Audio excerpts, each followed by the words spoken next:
J'ai fait la plus grosse erreur dans mon business, je crois. C'est d'attendre les clients qu'ils arrivent tout seuls sur mes tunnels de vente, sur mes landing pages, etc., etc. Je vais pas faire les mêmes erreurs que moi. Je t'invite à écouter cette interview avec Romain Plagnard. On va parler en détail des Facebook Ads, des publicités et comment acquérir rapidement des clients pour tes différents produits. Mais avant d'écouter cette interview, je t'invite à t'abonner. Allez, allez, abonne-toi. Allez, c'est parti. Bonjour à toutes et à tous. Nous revoilà pour la troisième partie de cette interview de Romain Plagnard. Romain, comment ça va? Ah, mais écoute, ça va très bien. Je suis ravi de faire cette troisième partie avec toi. Troisième partie, on avait beaucoup de choses à dire. Ça fait quasiment une heure et quart par épisode. J'invite tout le monde à regarder la vidéo ou à écouter le podcast des deux précédentes émissions. Mm. Aujourd'hui, on va parler de Facebook Ads. Donc, on a Oui, parlé entrepreneuriat, web, on a parlé de tous les sujets un petit peu connexes. Deuxième épisode, on a parlé des funnels, pardon, des tunnels de vente. Et ben maintenant, on va essayer d'envoyer un petit peu de trafic sur nos landing pages pour alimenter ces tunnels de vente. exactement. Ça va être le sujet. Et je pense qu'on clôture ces trois interviews, effectivement, ça, par la bonne partie qui va être à l'acquisition.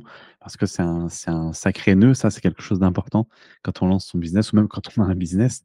L'acquisition fait partie intégrante des sujets qu'on a au quotidien.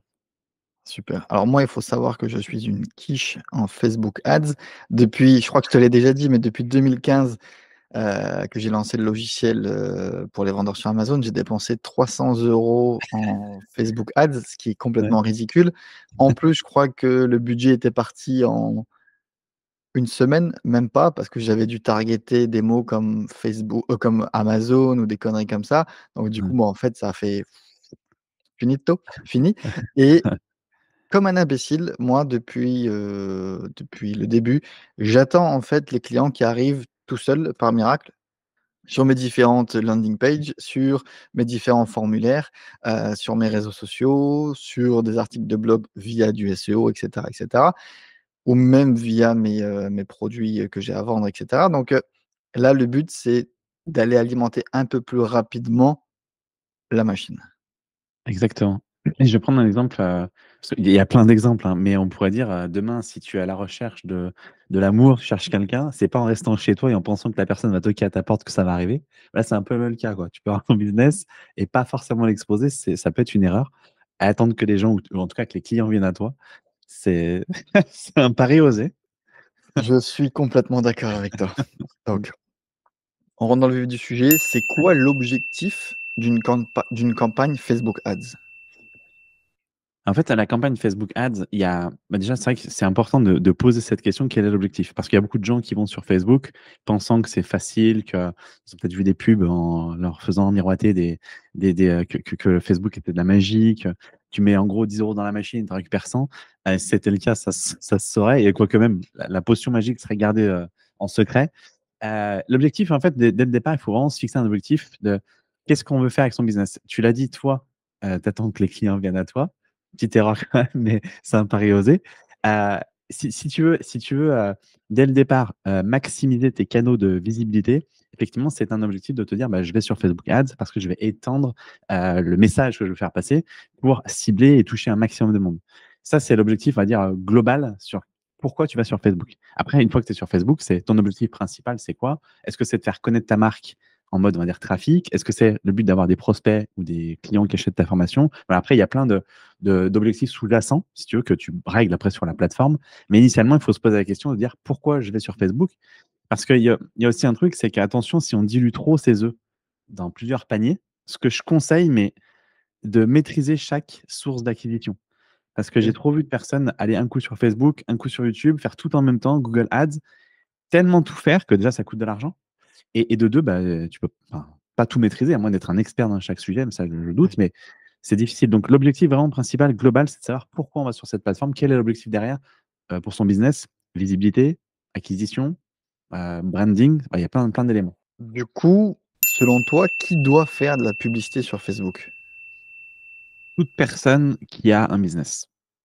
Aussi large que ce soit, ça peut être un commerce, ça peut être un business en ligne, ça peut être, effectivement une entreprise, toute personne qui a un business aujourd'hui, encore une fois, si elle veut faire écho et profiter sur le fait que je crois qu'en France, il y a 40 millions de personnes, donc de Français qui sont qui ont un compte Facebook.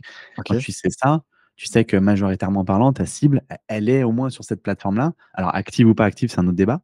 Mais quand tu sais ça, je dirais que c'est dommage de louper cette opportunité de ne pas être présent sur cette plateforme. Surtout que, je pense qu'on y reviendra un petit peu plus tard dans les questions, mais le budget, enfin, si tu veux, tu peux commencer avec un petit budget et les coûts sont pas non plus exorbitants. Donc, ça permet de commencer à n'importe qui a un business de se lancer sur Facebook Ads. Donc même si on n'a pas de business en ligne, typiquement un petit commerçant de centre-ville ou un artisan ou un service de proximité, on peut faire et on devrait faire de la publicité sur Facebook Ads. Et c'est même encore pire, je dirais, des commerçants tout court, si tu le fais pas, c'est une grave erreur. Aujourd'hui, regarde ton entourage et moi le premier, je pense toi le premier. Qu'est-ce qu'on utilise le plus? C'est ça là, ça, ce petit truc-là. Et ce petit truc, les gens sont connectés, sur les réseaux. Et ce qui est paradoxal, c'est que tu verras, et d'ailleurs je le dis à tout le monde, mais quand tu demandes dans ton entourage, «Tiens, est-ce qu'on se peut voir peut se voir tout à l'heure?» et cetera, les gens disent: «Ah, j'ai pas le temps». Par contre, ils ont le temps de passer 4-5 heures sur les réseaux sociaux chaque jour, si ce n'est plus. Clair. Donc, quand tu sais ça, en fait, tu sais que forcément, ils vont être sur Facebook. Et donc, quand tu es commerçant, et puis là, encore une fois, je m'adresse à tous, mais commerçants, bah, tu peux déjà diffuser ta publicité en plus, dans un rayon, dans un périmètre vraiment très cadré. Donc, quand tu sais ça, dans ton village, dans ta ville, tu peux déjà faire afficher ta pub. Donc, ça, c'est génial, en fait. Et j'ai envie de te dire que sous ce format-là, c'est super intéressant. C'est quoi les meilleures options de ciblage qu'on peut utiliser sur Facebook? Euh, il y a une manière très simple de le faire, qui a vachement évolué. Avant, si tu veux, on parlait souvent d'aller cibler parce que Facebook a beaucoup de data sur tous les utilisateurs. Tu pouvais cibler spécifiquement, je sais pas, le prof de sport qui est spécifique dans le yoga à tel endroit. Tu pouvais quand même assez bien cibler. Aujourd'hui, j'ai envie de te dire qu'il y a une méthode qui est facile et accessible à tous et ça, c'est pareil, je pense qu'on y reviendra dans l'interview, mais c'est en mode, je laisse faire Facebook. C'est OK, assez paradoxal, mais en gros, je donne ma publicité à Facebook, j'image, hein, le truc et je laisse faire Facebook. Et ça marche bien et très bien aujourd'hui. Pourquoi? Parce que Facebook est tellement puissant dans son algorithme qu'il connaît mieux que toi et moi l'utilisateur qui est sur sa plateforme. Donc, il sait, par exemple, que Jérôme, il aime bien tel type de choses, tel truc. Il sait que Romain aime telle chose ou liker telle chose sur Facebook. Et du coup, Facebook saura montrer votre publicité euh, potentiellement aux bonnes personnes. Donc, finalement, c'est le ciblage, c'est celui-là. En fait, il y a presque rien à faire aujourd'hui. c'est vrai? Euh, ouais. Alors, là, je parle en premier niveau. Quand on est à un niveau, c'est-à-dire on met des milliers d'euros par jour et qu'on a une grosse entreprise, il y a ce qu'on appelle le scaling. Après, il faut OK, effectivement aller sur d'autres paliers. Mais globalement, vu que je pense que l'audience qui regardera cette vidéo, la majeure partie des gens ont un business, on va dire, respectif normal, euh, bah, en fait, le ciblage, c'est très simple. On appelle ça en mode broad, pour ceux qui veulent le OK. terme. Et en mode broad, tu mets pas de ciblage et tu laisses faire Facebook. Et ça, c'est vraiment le conseil que je peux donner, quoi. Et ça, c'est pas dangereux? Ton budget peut pas faire, plouf, 0, 1000 balles de cramé? Non, parce que, c'est justement là aussi, il faut mettre des warnings. C'est-à-dire que tu peux mettre des budgets, déjà un budget à ne pas dépasser. Tu peux mettre des OK, budgets journaliers. Donc quand tu as ces sécurités-là, bah, globalement, tu vas contrôler, en fait, l'argent que tu vas dépenser. Par d'accord. contre, je vais remettre un petit peu l'église au centre du village. Quand on fait de la publicité Facebook, il faut accepter de se dire que quand je vais sur un domaine, que ce soit Google Ads, Facebook Ads ou ce que tu veux, j'accepte d'investir et de perdre mon argent. Parce que tu vas faire des tests, c'est pas une science exacte, c'est pas de la magie. Donc, il faut accepter aussi que l'investissement que tu fais, il peut se perdre, il peut être perdu. Si tu pars D'accord. sous cet angle-là, bah, j'ai envie de te dire que oui, tu peux après te lancer et tu pas avoir peur de perdre l'argent parce que globalement, tu as des sécurités sur Facebook qui te permettent de contrôler ton budget. OK. Du coup, justement, avec quel budget on peut commencer sur Facebook Ads? Je pourrais presque dire, ça n'a pas vraiment de sens, mais 1 € par jour. Mais si je reprends l'exemple du petit commerce qui veut se lancer sur Facebook dans un petit village, 1 € par jour, déjà, je pense qu'il peut déjà diffuser sa pub autour des gens qui sont connectés dans son village. Donc 1 € pourrait être l'idéal. Je conseille globalement de commencer avec 5 € par jour, ce qui est pas OK, mirobolant, parce que ça fait 150 € par mois, c'est pas un gros budget. Mais avec 5 €, on peut déjà, franchement, lancer des bonnes campagnes et après les augmenter avec le temps, hein. d'accord. Parce qu'après, du coup, le but, c'est de le but, c'est de donner un petit budget, d'essayer d'affiner, de fine tuner un petit peu notre audience, de donner un petit peu, ce qu'on attend à Facebook ou que laisser le temps à Facebook de comprendre exactement ce qu'on attend et ensuite, une fois qu'on a l'audience ou le ciblage plutôt bien fait, on augmente les budgets, c'est ça? Dans la globalité, si on synthétise, c'est effectivement ça, ouais. Ouais, ouais, OK, ouais. et du coup, combien de temps il faut laisser entre guillemets à la plateforme, à Facebook ou même à Google peut-être, de comprendre ce qu'on attend? Alors, je vais plus aller sur Facebook parce que Google, c'est un tout petit peu différent, Google Ads. Sur cette partie-là, on va dire qu'on fait chauffer l'algorithme. Et il faut que à la fois Facebook comprenne, bah, qui vous voulez cibler avec, les textes, les visuels que vous allez mettre, votre objectif, que vous soyez clair aussi effectivement avec votre publicité et le temps que et puis sur le budget, si on part sur 5 €, 5-10 € par jour, faut laisser en général alors attention là après il y a des débats, 3 jours, 7 jours, mais globalement 7 jours. Ça OK, laisse le temps à l'algorithme de s'enrichir de data, de voir ce qui potentiellement attire et attire pas et vous allez pouvoir avoir assez de data sur 7 jours pour dire: «Bah, voilà, cette publicité elle marche, ce visuel fonctionne mieux qu'un autre, je peux peut-être améliorer». Parce que si on se laisse pas assez de temps, on va prendre des décisions trop prématurées qui font que forcément, bah, peut-être qu'en fait, on va se couper l'herbe sous le pied et finalement, bah, pas optimiser correctement. Donc pour répondre à ta question, je dirais qu'une moyenne de 7 jours, c'est bien avant de prendre des décisions. Changer les textes ou changer peut-être augmenter le budget, mais laisser à peu près 7 jours pour, maturer. OK. Si on est débutant, du coup, il faut qu'on lance une publicité et ensuite on en lance une deuxième, ou on affine, on change les textes et cetera? Ou est-ce qu'il faut tout de suite en lancer plusieurs et regarder laquelle fonctionne le mieux? En fait, si je pars du principe que quand on est débutant, on essaie d'appréhender la plateforme. On a aussi, j'imagine, à moins que je me trompe, mais on n'a pas des millions de budget. Donc si on prend ces choses-là, bah, je dirais qu'il vaut mieux démarrer doucement avec une seule campagne et justement s'acclimater avec le tableau de bord, avec la publicité, prendre tout ça en main doucement mais sûrement et après potentiellement faire peut-être plusieurs, ce qu'on appelle ensemble de publicités ou campagnes. Mais OK, ça vient pour moi dans un second temps. Dans un premier temps, tu fais une campagne uniquement pour tester sur 7 jours avec un petit budget, bah, déjà là, tu peux potentiellement avoir des premiers prospects, des gens qui vont interagir ou peut-être même des premiers clients. Mais tu vois, ça suffit pour lancer en fait en mode un peu bêta testing, ça suffit largement. c'est clair pour moi. Est-ce que moi, j'utilise plus Facebook à titre perso depuis Ouais. 2018-2019, je dirais. Est-ce que c'est encore adapté à un ciblage pour les jeunes, plus pour les vieux, plus pour, quelle cible en fait, Facebook? Parce que c'est un peu perdu en attrait, je dirais. Mais c'est mon avis perso. Mmh. Alors c'est vrai que, il y a beaucoup de plateformes qui ont émergé, notamment je parlais de TikTok, qui a un petit peu remplacé, il y a Snapchat et cetera, qui ont remplacé dans le sens, la plateforme principale, on va dire des jeunes. Après, encore une fois, quel âge comment on définit un jeune et jusqu'à quel âge? Mais globalement, on va dire les jeunes qui ont l'habitude et qui sont nés avec les réseaux sociaux, bah, c'est vrai qu'ils ont un peu mouvé sur d'autres plateformes.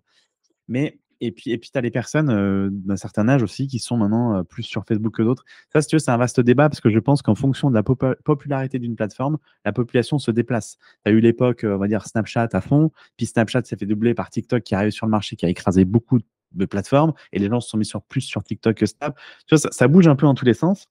Mais si tu veux, moi, il y a une donnée que je prends en fait tout le temps et je me dis, je l'ai donné tout à l'heure, mais il y a plus de 40 millions de comptes sur, Facebook. Alors effectivement, actifs, inactifs, j'ai pas la stat, mais quand tu sais ça, c'est qu'au moins les personnes que tu cibles, elles ont au moins potentiellement un compte sur Facebook.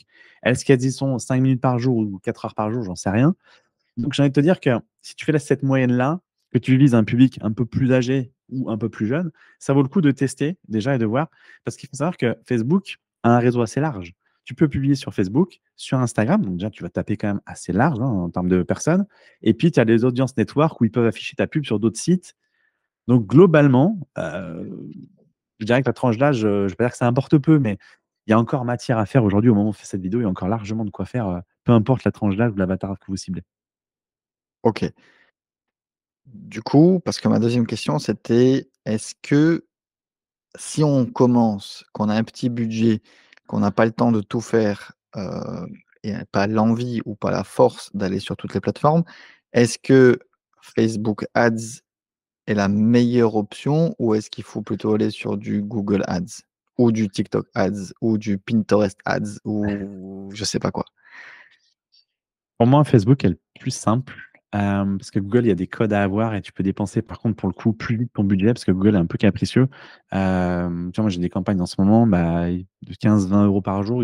Largement, ils dépassent 2 fois et demi. Donc, il faut pouvoir absorber quand même ces coûts-là. Facebook reste le plus simple, le plus accessible et qu'on le veuille ou non. Alors, il y a ce qu'on appelle le Business Manager, c'est la plateforme, enfin, l'espace qui sert à gérer tes campagnes publicitaires. Ça peut paraître être un gros truc compliqué parce qu'il y a beaucoup de choses. Ça, c'est vrai que je l'entends tout le temps et ça, je peux le comprendre. Mais si tu vas à l'essentiel, de prendre vraiment que ce que tu as besoin, bah, ça va assez vite. Donc, je dirais que, parce que TikTok, par exemple, TikTok Ads, il faut connaître les codes de la vidéo, parce que c'est de la vidéo, c'est des hooks d'accroche de quelques secondes pour capter l'attention. Ouais. Enfin, il y a un travail à faire quand même derrière. D'acting aussi, de tourner des vidéos et tout le monde n'est pas forcément à l'aise. Facebook, tu peux jouer sur de la vidéo si tu es à l'aise avec la vidéo ou du texte si tu veux faire que du texte. C'est ça qui est intéressant. Donc, je dirais que euh, c'est quand même une plateforme qui permet aujourd'hui, hein, et j'ai pas d'action chez Facebook, euh, qui permet quand même d'accéder assez rapidement au monde de la publicité sans gros budget et avec une plateforme qui permet quand même de taper sur quand même trois quarts de la population plus quoi, en France et dans le monde d'ailleurs. Donc, j'orienterais plutôt vers Facebook parce qu'encore une fois, c'est pour moi le plus simple, entre guillemets, et plus accessible. OK, ouais, parce que toutes les autres plateformes, vaut mieux faire de la vidéo, donc ça veut dire création d'une vidéo en amont, bien rédigée, bien scriptée, bien montée, avec des hooks comme tu le disais, avec, des Mm. CTA, avec enfin bref, un autre travail en amont avant d'aller configurer ta publicité. Bah, c'est ça, parce que bah, TikTok, c'est des hooks d'accroche et il faut se filmer en vidéo sur des vidéos captivantes parce que les gens, les gens aujourd'hui n'ont plus d'attention.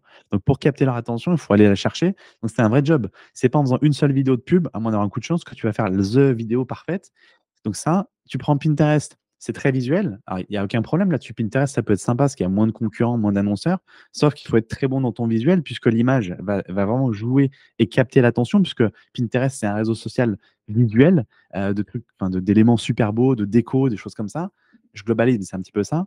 Euh, Instagram, ça va être de la vidéo, ça va être, tu peux faire du Reels aussi. Enfin, c'est très varié. Sauf que Facebook reste sur un truc assez ordinaire mais classique, mais va bien.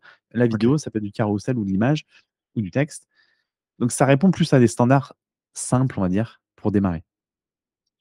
Justement, du coup, quelles sont les tendances actuelles en matière de format publicitaire sur Facebook Ads? Est-ce qu'on est plus sur de la, vidéo, sur du carrousel, sur des stories peut-être, sur Instagram, sur des images fixes, sur des longs textes? C'est quoi le meilleur format que tu conseillerais entre guillemets, pour commencer ou le mieux adapté qui a les meilleurs résultats peut-être?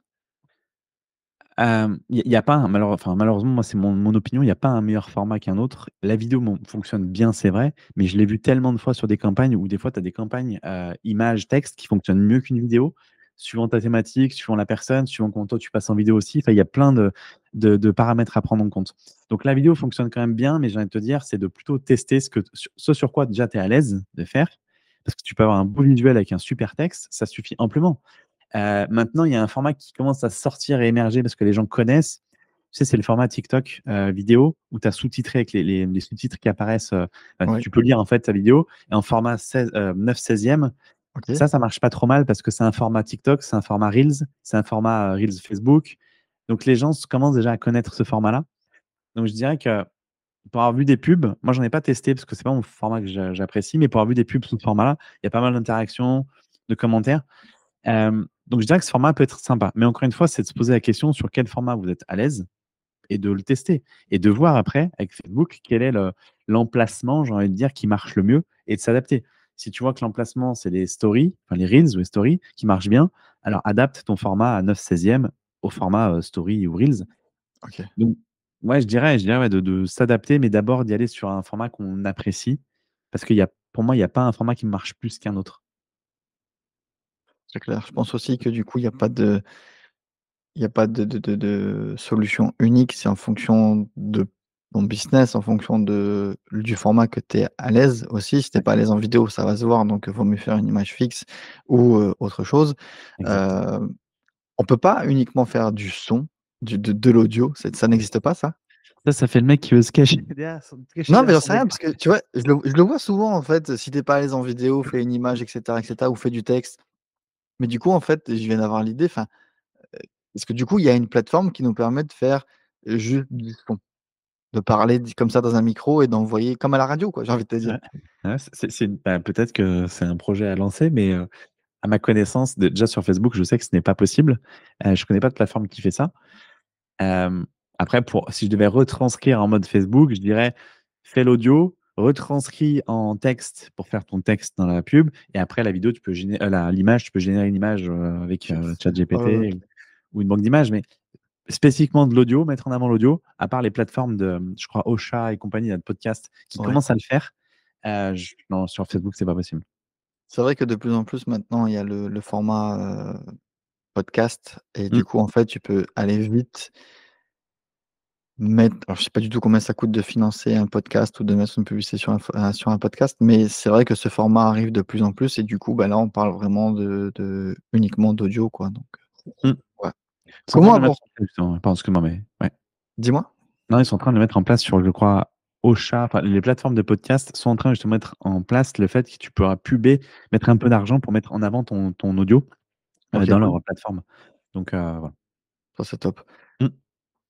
Du coup, comment abordes-tu la création du contenu publicitaire pour capturer l'attention dans le fil d'actualité et du scroll infini que les gens font pendant 3 ou 4 heures par jour? Comment est-ce que tu commences à créer et à concevoir, à imaginer ta publicité? Parce que je pense que, dis-moi si je me trompe, mais on se connecte pas au business manager et on y va comme ça. Il faut déjà la réfléchir. Dis-moi comment on conçoit en fait une publicité de A à Z? Alors, je t'en ai pas parlé en off, mais ça va être un tips que je vais donner et d'ailleurs si tu voudras, tu pourras mettre le lien en dessous. On appelle ça le scroll stopper. Donc les gens quand ils sont sur leur feed Facebook, il faut qu'ils s'arrêtent sur ta pub, pour, capter l'attention, le texte percute, il y a une image et ils cliquent. Il y a une autre chose que j'aime bien dire aussi, une autre chose, c'est que toi et moi et tout le monde réuni là, quand on va sur Facebook, tu vas pas avec ta CB pour dire: «Tiens, qu'est-ce que je vais acheter aujourd'hui?» Facebook, c'est un endroit, une plateforme de divertissement, de voyeurisme quand même et d'aller un peu liker ce qui se passe et cetera. Donc quand tu as ces ingrédients-là, tu sais que pour capter l'attention, ça va être déjà un peu compliqué.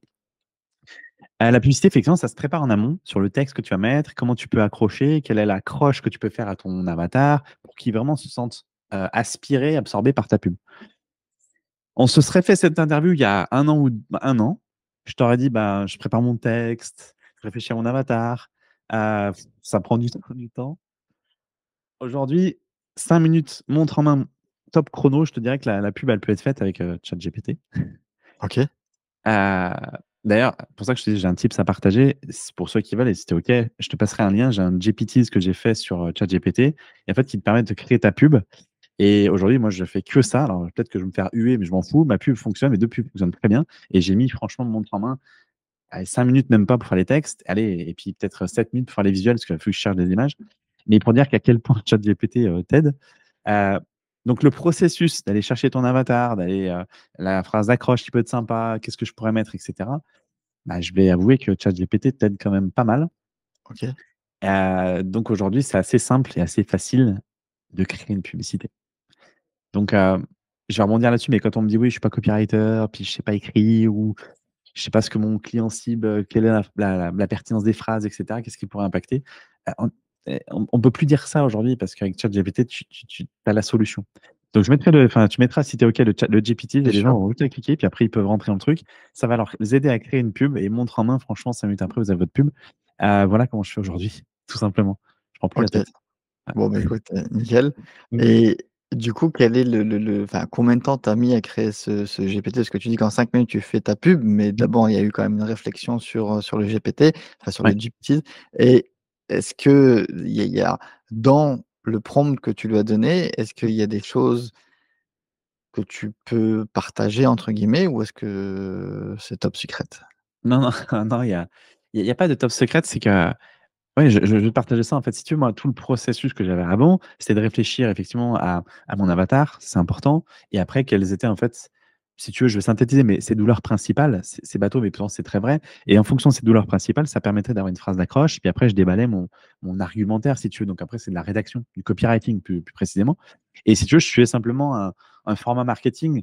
qui est notamment AIDA, attention, intérêt, désir, action, enfin le truc assez bateau, mais c'est très vrai, mais simplement dans ce processus, il faut essayer de le mettre en pratique. Et quand tu le rédiges à la main, il faut essayer de respecter au moins la trame et de voir si ça a du sens. Et après, tu le lis, tu le relis, sauf que maintenant, ChatGPT peut le faire à ta place si tu veux. Donc, dans tout le processus du prompt, je vais en fait, je vais passer toutes les étapes que moi, je passais à faire mes textes.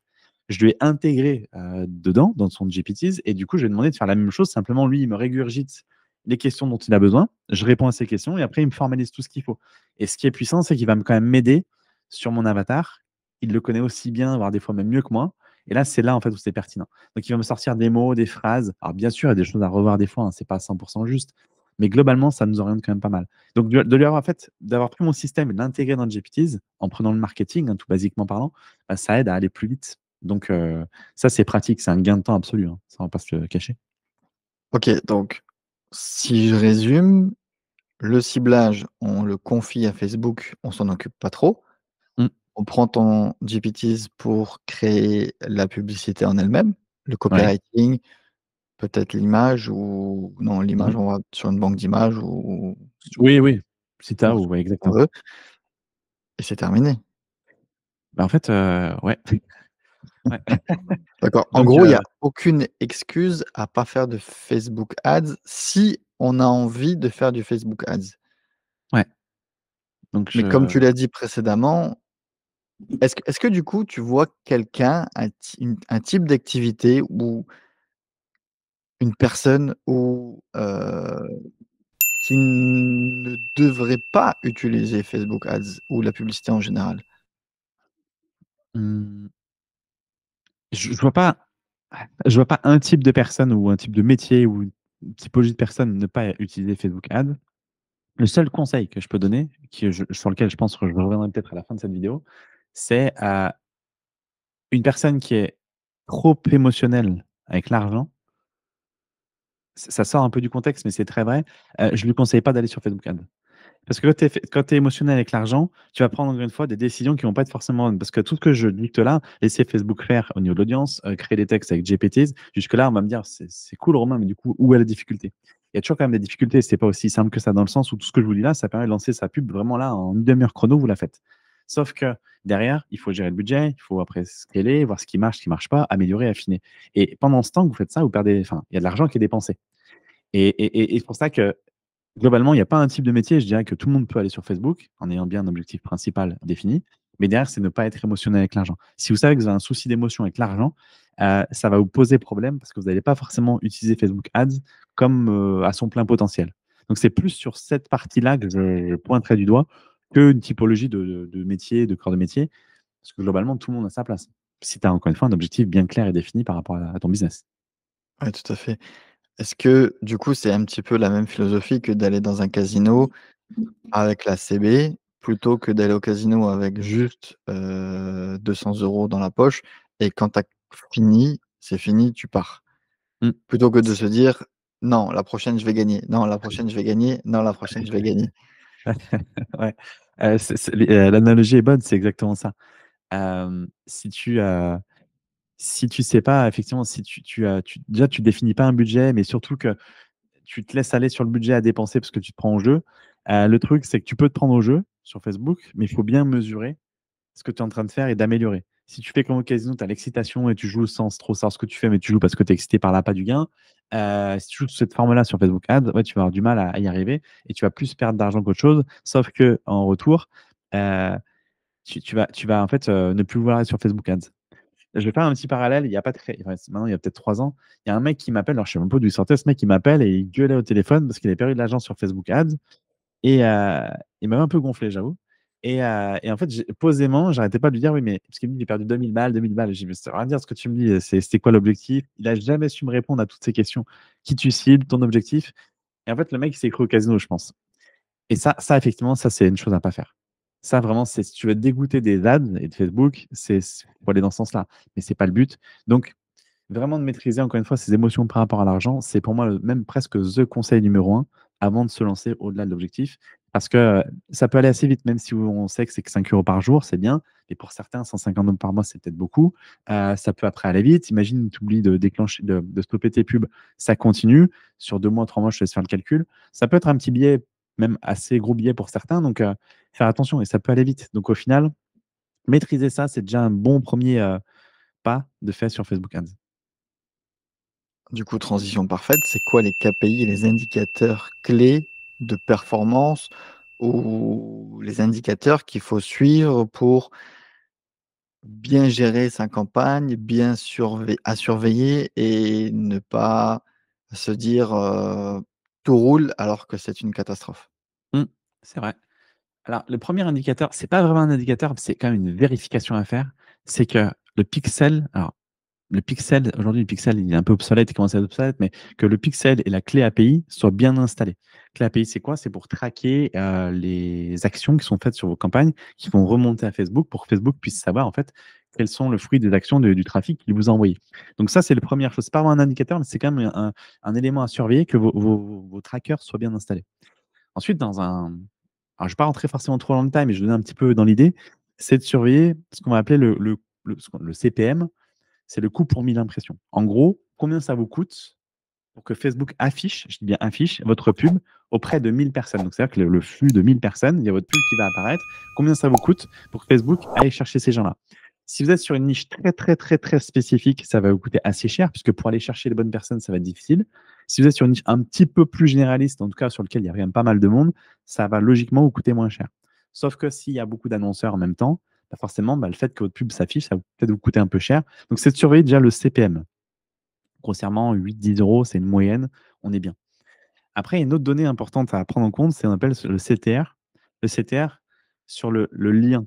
Le CTR, c'est quoi? C'est en fait le calcul entre le nombre d'affichages divisé par le nombre de clics qu'il y a eu sur votre pub. Ce CTR, c'est important parce que c'est une donnée qui va vous prouver si votre pub plaît aux personnes à qui Facebook montre votre publicité. Vous avez par exemple 100 personnes, s'il y a une personne qui clique sur votre pub, ça fait un CTR de 1%, ce qui est bien déjà. 1%, c'est bien. Si vous êtes en dessous de 1%, il faut vous poser des questions, vous dire que votre pub est peut-être pas assez performante, il y a quelque chose qui ne va pas. Donc le CTR, c'est important. Donc CPM, CTR, vous avez votre coût par prospect. Si vous êtes sur un objectif de capturer des prospects ou même des clients, c'est le coût par action à, à, à, à connaître. Parce que, par exemple, si vous êtes dans une campagne d'acquisition de prospects, bah, vous allez pouvoir voir combien vous coûte un prospect. Si vous êtes dans une campagne de vente, bah, vous savez que vous avez un taux d'acquisition sur lequel, au-delà, vous ne pouvez pas aller parce que vous n'allez pas être rentable. Ça permet de mesurer, en fait. Donc, ça, c'est le coût par prospect, coût par achat, qu'on appelle le CPA. Ça, c'est pour moi les 3 indicateurs phares à surveiller sur une campagne. Après, il y en a d'autres, mais il faut les corréler ensemble. Donc, ce que je t'invite à faire, c'est toujours prendre les stats dans leur globalité et pas de isoler une seule pub. Parce que je te donne un exemple. Moi, j'ai beaucoup de personnes, de clients qui font des campagnes d'acquisition, par exemple, pour un webinaire. Souvent, les gens vont dire, ben, je veux que mon coût soit très bas, ok, parce qu'ils veulent un maximum de prospects. Sauf que tu peux avoir un coût très bas et avoir une qualité d'audience pas très engagée. Et du coup, accepter peut-être de payer un peu plus cher ton lead et finalement avoir peut-être une qualité d'audience plus importante, plus engagée. Sauf que payer plus cher ne veut pas forcément dire meilleur trafic. Attention. Donc, si tu veux, il ne faut pas tomber amoureux d'un coût d'acquisition. C'est pour ça qu'il ne faut pas isoler une stat plutôt qu'une autre. C'est vraiment ce que je te dis, c'est de vérifier dans l'entièreté les stats, se fier à peu près à ces 3 stats que je viens de donner. Et après, il y en a d'autres si on veut aller plus loin, mais globalement, déjà avoir ça, ça permet quand même de piloter sa campagne sans problème. OK, donc on donne l'audience à Facebook, Mm. il se débrouille et ensuite, est-ce que c'est lui qui affine en fonction de ces indicateurs ou c'est à nous de créer d'autres, publicités et de fine tuner ensuite? Ou est-ce qu'il faut toujours garder la même campagne? Ou enfin, tu vois ce que je veux dire? C'est à un moment, est-ce que il faut la stopper, en refaire une ou plutôt modifier une campagne? Est-ce qu'il y a un impact sur l'algorithme? Est-ce que, recommencer une campagne, ça efface la mémoire de Facebook? Enfin, tu vois, j'en sais strictement rien. Est-ce que ouais, c'est quoi les best practices à ce niveau-là pour, améliorer, pour fine tuner? Ou alors est-ce qu'on fait rien du tout et ça va se faire tout seul au bout de 7, 14, 30 jours? En fait, pour moi, tu as 2 chemins. Le premier, c'est si tu veux pas t'embêter avec la pub et reprendre tout ce que je viens de dire jusqu'à maintenant, tu peux te dire: «Bah, c'est facile, je teste». C'est vrai, effectivement. Bien sûr, avoir un œil dessus. Bah, si tu lances ta campagne, je t'invite à laisser ta campagne tourner. Facebook va être assez malin pour aller vers les visuels ou les textes qui fonctionnent le mieux et plus s'orienter, c'est-à-dire dépenser un peu plus votre budget sur ce qui fonctionne. Mais attention, ce qui fonctionne pour lui, c'est que lui, il va prendre en compte le CPM, mais surtout, si vous avez un objectif, par exemple, de capturer des prospects, il va se fixer au prospect. S'il voit que le prospect sur la pub B, elle vous coûte bien moins cher, il va se concentrer là-dessus. Donc attention juste à surveiller qu'il s'oriente bien vers les bons éléments. Et Oui. dans ce cas-là, Facebook fait le job. Donc j'ai envie de dire presque laisser faire Facebook. Tu as la deuxième option, si tu veux aller plus loin, performer tes campagnes, mettre plus de budget et te dire bah, je vais à fond sur Facebook, là c'est un autre level. Où là, effectivement, tu peux créer d'autres campagnes pour prendre des visuels qui fonctionnent dans la première, pour les intégrer dans la deuxième et optimiser. Donc là, c'est plus on y va un peu à la main, mais on se sert quand même des éléments que Facebook a, puisque Facebook est quand même pertinent. Il a testé tes textes, il a testé tes visuels, donc tu arrives un peu à voir déjà ce qui fonctionne dans ton audience. Et un autre point qui marche bien, alors là, il y a un gros débat aussi, mais bon, moi personnellement, j'ai des bons résultats là-dessus, j'ai des clients aussi qui ont des bons résultats là-dessus, c'est le contenu dynamique de Facebook. En fait, tu fais ta pub, tu fais une seule publicité, et dans cette publicité-là, tu vas mettre plusieurs visuels, plusieurs textes, plusieurs titres, plusieurs descriptions. Tu mets tout ça dedans. Facebook va faire un mélange à lui-même et il va tester toutes les formules. Et en fait, au bout d'un temps, bah, il va savoir quel texte marche le mieux, quel visuel marche le mieux, et il va les accorder pour te créer, entre guillemets, la pub parfaite. Et ça, c'est le contenu dynamique. Et ça, c'est puissant parce qu'encore une fois, moi, en tout cas, j'ai des bons résultats avec ça et je trouve ça très bien parce que c'est l'algorithme qui travaille et qui fait un peu le job à ma place à surveiller en fonction des thématiques, des pubs et des campagnes, des objectifs que vous lancez. Mais le contenu dynamique, c'est assez puissant. Donc, voilà les deux chemins, si tu veux, qu'il y aurait à prendre en fonction de l'objectif et l'expertise de la personne dès le départ. OK. Avec tout ce que tu me dis là, et est-ce qu'on a besoin d'un média buyer du coup? C'est-à-dire quelqu'un qui gère et qui set up des campagnes? Voilà, on peut en trouver plein sur des plateformes comme, Malte ou ce genre de ou Fiverr ou ce que tu veux. Est-ce qu'il y a un intérêt à aller vers ce genre de prestataire, de freelance ou d'agence même? Ou est-ce que vaut mieux se démerder tout seul, quel voilà, quel est ton avis sur ce sujet? J'ai un avis assez tranché là-dessus. Je crois que j'avais déjà dit dans la précédente vidéo, mais je ne veux pas faire franchement des potes sur le media buying, mais c'est pas grave. En fait, quand tu commences ta pub ou même quand tu as un business, si tu prends le temps de le faire comme on vient d'expliquer jusqu'à maintenant, pour moi, tu as les clés pour le faire. Et quand tu sais le faire, bah, tu peux gérer ta campagne tout seul. Parce que là où les médias buyers, il y en a certains, je ne mets pas tout le monde dans le même sac, hein, j'en connais des très bons. Là où ils se sont pris les pieds dans le tapis, c'est un peu comme les community managers, comme les copywriters. Tu en as plein qui sont arrivés sur le marché, qui se sont dit média buyers. En fait, tu leur confiais la campagne, mais ils faisaient quoi? Ils faisaient exactement ce que je viens de te dire là. Puis en fait, ils te faisaient un espèce de pseudo-rapport le vendredi pour dire tiens, ta campagne a performé, mais ils s'en foutent. Ils t'envoient le rapport en PDF, ils sont bien contents. Toi, ça te coûte 700 balles par mois. Tu n'as pas tout compris, mais c'est pas grave. Et il y en a beaucoup qui étaient comme ça. Et j'en ai vu beaucoup. Pour ça, là, je parle vraiment en connaissance de cause, hein, donc on ne vient pas me titiller là-dessus. J'en ai tellement vu. Et quand tu sais ça, alors que toi, tu peux le faire, bah, si tu acceptes de te dire, bah, je me mets dans ma campagne, je comprends comment ça fonctionne, j'applique ce qu'on vient de dire là, et je regarde, bah, tu as plus de chances de réussir et de moins perdre d'argent que si tu as un média buyer qui vient prendre le lead et qui te dit, voilà, tiens, je vais m'occuper de ta campagne. Sauf qu'à un moment donné, quand tu passes à un niveau assez haut dans la gestion de campagne, c'est-à-dire budget, un média buyer fera le job, mais un bon, encore une fois, et un bon, ça ne veut pas forcément dire que vous payez très cher, attention, ben, un média buyer sera nécessaire parce qu'il va prendre le relais pour pouvoir aller peut-être chercher des optimisations sur lesquelles vous n'avez peut-être pas pensé. Mais encore une fois, j'ai eu tellement encore des retours, et quand je dis des retours, c'est des gens qui balancent des milliers d'euros par mois de pub sur des médias buyers qui faisaient en fait même pas le job. Les médias buyers ne savaient même pas plus que ce qu'on vient de dire là. Donc c'est quand même terrible. Donc, il faut bien choisir son média buyer. Donc, il y a un stade où tout le monde peut lancer ses campagnes. Il n'y a pas besoin de média buyer. Vous économisez en fait un prestataire et gardez-le pour votre budget. Et après, si vous passez à un stade, vous avez un budget, vous êtes à 200, 300 ou plus euros par jour. Là, effectivement, peut-être de s'adresser à un média buyer pour scaler vos campagnes, peut-être trouver encore une fois des optimisations que vous n'avez pas vues. Donc, voilà un petit peu mon avis, si tu veux. Mais pour démarrer, je dirais qu'il n'y a pas besoin de média buyer. Au contraire, vous pouvez le faire tout seul. Si vous maîtrisez votre budget, vous risquez quoi? Si ce n'est d'essayer, de contrôler votre budget et de voir. Et si ça ne vous plaît vraiment pas, alors là, dans ce cas-là, allez trouver un média buyer. Mais j'invite vraiment tout le monde à tester d'abord, parce que lorsque tu délègues à un média buyer, il faut savoir quel langage il parle, qu'est-ce qu'il va te dire, comment tu peux lui processer le job que tu lui confies. Il faut bien contrôler tout ça. Si tu connais absolument rien et tu connais même pas ton business manager, c'est difficile de déléguer à ce niveau-là. Donc, au moins, déjà mettre les mains dans le cambouis quand même. C'est clair. Est-ce que pour toi alors tu vois, j'ai plusieurs questions par rapport au media buying. C'est parce que pour moi, en fait, c'est comme sur du SEO. il faut absolument bien connaître son produit, son service ou ce qu'on a à vendre pour pouvoir rédiger les meilleurs contenus SEO, pour faire les meilleures vidéos, pour faire les meilleures, phrases d'accroche, Mmh. textes et cetera et cetera. Et si tu le confies à un média buyer qui vend des chaussures et que toi tu as, je sais pas moi, un webinaire, sur le e-commerce, ou sur les formations à vendre, il aura peut-être du mal à, encore une fois, optimiser tous les textes, tous les audiences et du coup, comme tu viens de le dire, en fait, il va simplement s'appuyer sur l'intelligence artificielle ou sur les algorithmes de ces plateformes qui,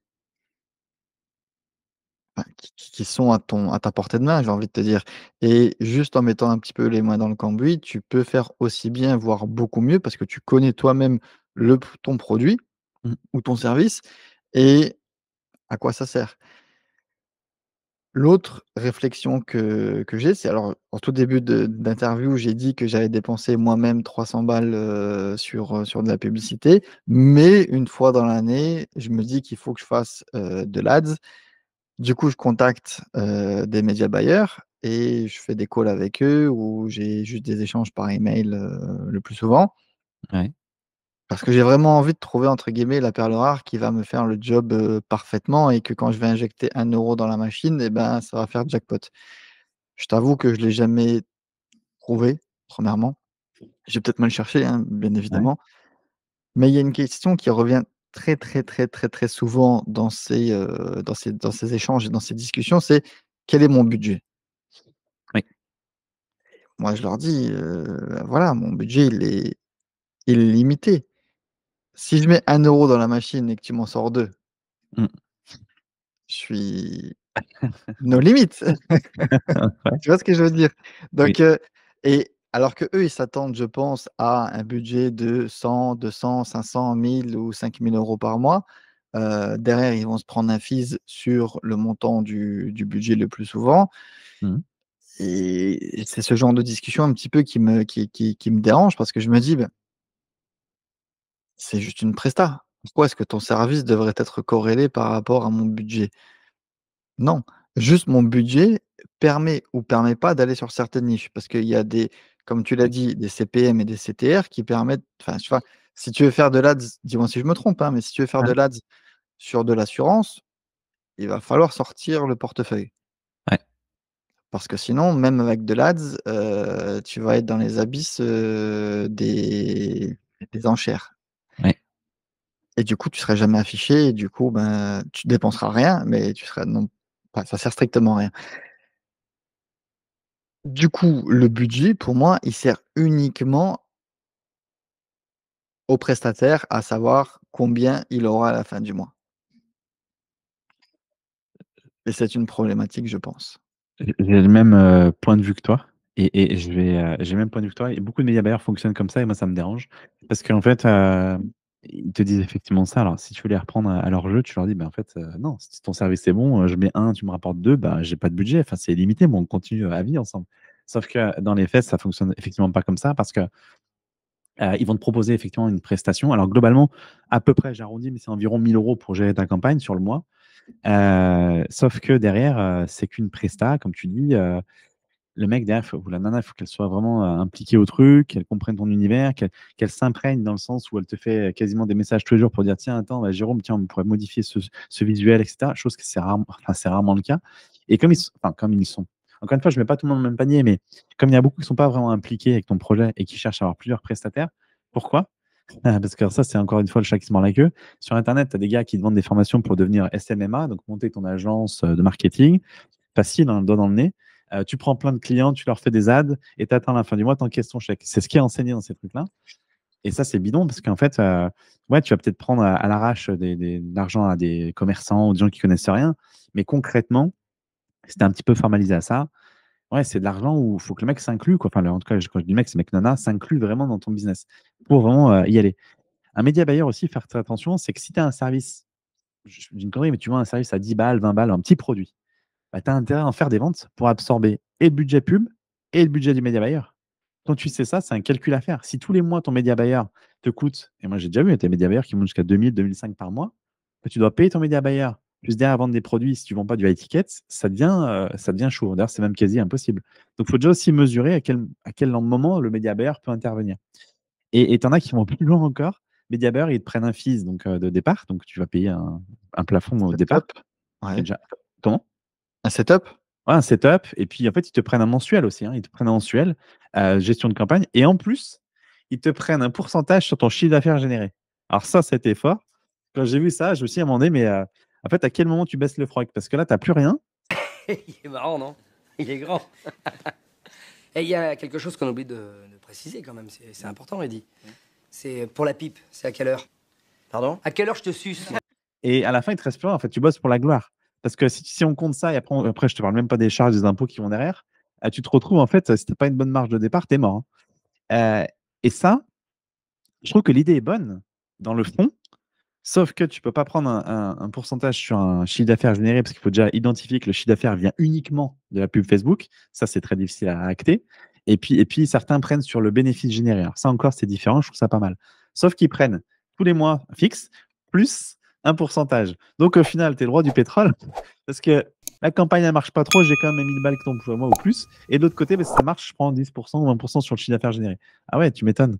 Ça, c'est dans 6 mois, tu finis à Dubaï avec un penthouse et puis à faire des pubs, à vendre tes formations. Donc attention à ça. C'est vrai qu'il faut calculer le produit que vous vendez. Il faut aussi faire attention aux médias buyers et trouver la perle rare. Je pense que j'ose espérer qu'elle existe, mais dans les discussions avec un média buyer, il faut tout de suite voir si le média buyer s'imprègne de votre business ou pas. C'est-à-dire, effectivement, comme tu as dit tout à l'heure, il peut être spécialiste dans l'e-commerce ou vendeur de chaussures. Toi, tu arrives avec un infoproduit pour vendre, je sais pas, des formations Facebook. Est-ce qu'il comprend le game? Est-ce qu'il comprend le truc? Toi qui s'imprègne aussi de ton univers. S'il s'inclut avec toi dans ton business, ouais, déjà, tu peux l'écouter.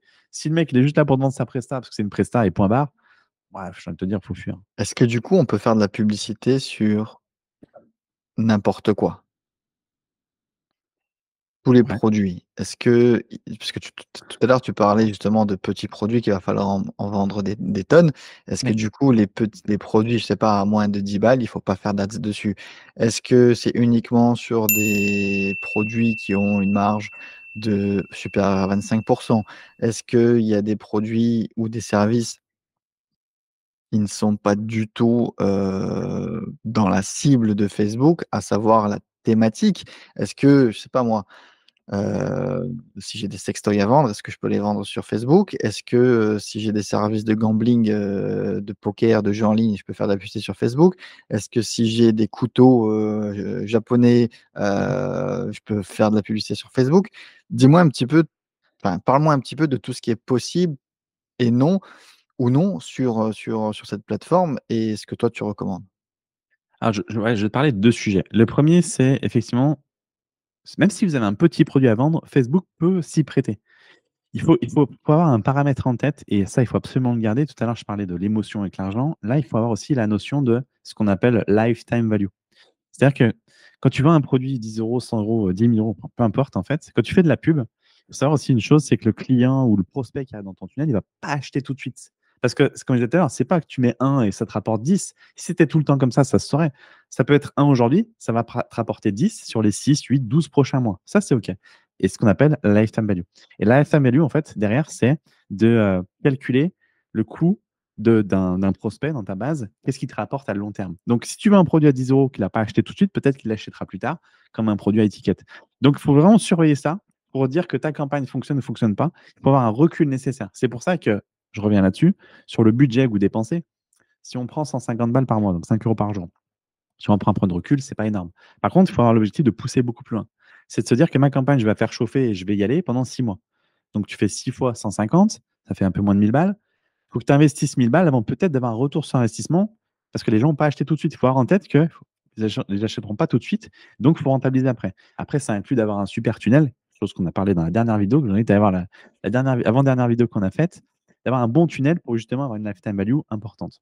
Donc, peu importe le produit, j'ai envie de te dire, ouais, Facebook, tu peux. Maintenant, il y a des catégories, effectivement. Si tu as envie d'un peu d'être gambler et de faire cramer ton compte, ouais, tu fais du dating, du porno, tout ce qui est religion, toutes ces choses-là, tu y vas, ton compte, il est mort. Déjà, tu peux même plus. Je pense que même ils bannissent tout ton compte total Facebook. Il y a des sujets effectivement à pas sur lequel tu ne peux pas aller. Il y a des guidelines à respecter sur Facebook. Tout ce qui va être effectivement gambling, casino, tout ça, tout ce qui va être dating aussi. Dating, ça a un petit peu évolué, mais ça reste très fermé. Avant, c'était, si tu veux, le dating était, était autorisé. Moi, j'en faisais beaucoup il y a 10 ans de ça. Ça marchait très, très bien. Et après, Facebook a fermé les portes et a autorisé uniquement les sites d'autorité comme Mythic et Match.com, je crois, à faire leur pub, mais tu ne pouvais pas plus en faire. Donc, le dating était terminé. Tout ce qui est effectivement sexe, argent, tout ce qui parle d'argent, de make money, attention, c'est très surveillé au niveau des mots-clés. Parce que quand tu utilises l'argent, le make money, généralement, tu as des promesses fumeuses. Donc, ça, c'est très regardé. Parce que Facebook est très regardant sur les promesses que tu vas faire à son audience. Pour globaliser et synthétiser, eux, ils veulent que la promesse que tu fais soit accessible et faisable par tous. Chose qui n'est pas le cas. Gagne 25 000 € par mois en 3 jours de boulot. Ça, c'est des trucs, des promesses qui ne sont pas réalisables pour Facebook et globalement. Donc, si tu veux, ils regardent ça. Donc, il y a et la thématique, c'est une thématique très principale. Hein, ça va être le sexe, drogue, argent, dating. Et après, il y a aussi, effectivement, si tu es sur le make money, c'est de faire attention aux mots que tu utilises parce que c'est très regardé par Facebook. Donc, voilà un petit peu les recommandations, si tu veux, que je pourrais faire si la personne se lance sur Facebook. Le produit, peu importe, sauf que la thématique, ces thématiques-là sont refusées. Et je vous invite à aller lire les guidelines de Facebook avant de vous lancer. Ça permet d'éviter de se prendre un jeton quand Facebook te met un gros triangle rouge. Attention, ton compte pub est fermé. Ouais, justement, j'avais une petite expérience, c'est que, enfin, tout le monde sait que je vendais des produits de barbe sur Amazon. J'avais créé mon propre private label, ma marque, Ouais. et j'avais une page Facebook pour cette marque, et j'avais essayé, ou du moins voulu, là, on était en 2017, je pense, 2018. J'ai voulu faire une publicité pour booster un petit peu mes ventes sur Amazon, et du coup, j'ai fait un beau petit visuel avec un mec. Je crois que c'était une image de Shutterstock ou, enfin une banque d'images. Mhm. Un beau mec avec une belle barbe et 2 nanas un peu sexy. Pas à poil, pas en bikini ou quoi que ce soit, juste Ouais. sexy, Ouais. et en fait, ils m'ont jamais validé ma publicité, Ouais. et c'est enfin, c'est bien d'un côté, mais franchement, tu es d'accord avec moi que ces thématiques un peu border, ou du moins qui sont blacklistées par Facebook Ads, ou même peut-être Google Ads, c'est quand même des secteurs vachement lucratifs. Donc en fait, ils se mettent quand même un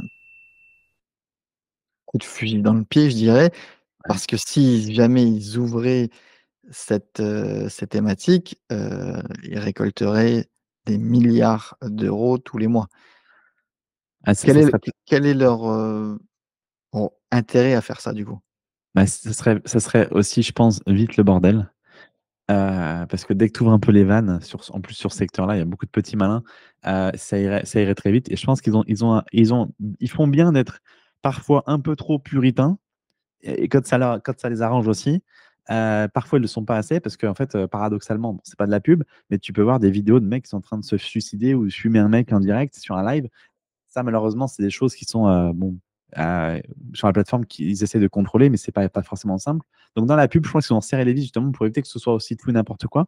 Parce que si tu veux, sur la plateforme Facebook, il y a un ADN. Si tu veux, quand tu vas sur Facebook, c'est pour, encore une fois, liker, commenter, publication de tes amis, ta famille, etc.